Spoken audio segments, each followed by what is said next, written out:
ఇటువంటి బలపరాక్రమాలు ఒక వ్యక్తి యందు ప్రకాశించడం సామాన్యమైనటువంటి విషయం కాదు. ఇంత గొప్ప శక్తి, ఇటువంటి తేజస్సు, ఇటువంటి దుర్నిరీక్ష్యమైనటువంటి పరాక్రమం అసలు స్వామి హనుమయందు ఎలా ప్రచోదనమయ్యాయి, ఏ కారణం చేత కలిగాయి అని రాముడు సర్వజ్ఞుడైనటువంటి అగస్త్య మహర్షిని ప్రశ్న చేశాడు. దానికి జవాబు చెప్తూ అగస్త్య మహర్షి హనుమ యొక్క ఆవిర్భావ ఘట్టాన్ని వర్ణించారు. వర్ణిస్తూ ఒక మాట చెప్తారు. అప్సర స్త్రీలలో శ్రేష్ఠురాలు పుంజకస్థల. ఆమె ఒకప్పుడు శాపవశాత్తు అంజనాదేవి అనబడేటటువంటి పేరుతో కామరూపిణి అయి, అంటే కావలసిన రూపాన్ని పొందగలిగినటువంటి శక్తితో ఈ భూమండలం మీద ఆవిర్భవించింది.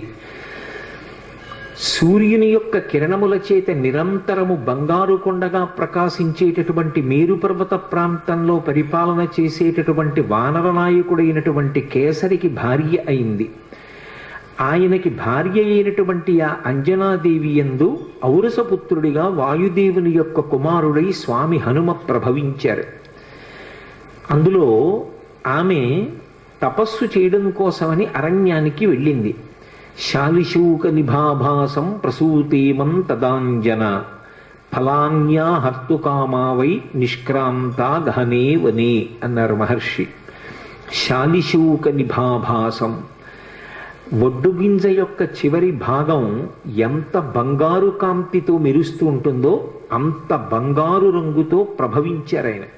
మన దురదృష్టం ఏమిటంటే ఎక్కడెక్కడ స్వామి హనుమని చూపించండి, ఆకుపచ్చగానో నీలంగానో రంగేస్తారు. అది ఆయన రంగు కాదు అని 1కి 10 మార్లు చెప్పబడింది. పారిజాత తరుమూలవాసినం భావయామి పవమాననందనం అన్న శ్లోకంలో కూడా కాంచనాద్రికమనీయ విగ్రహం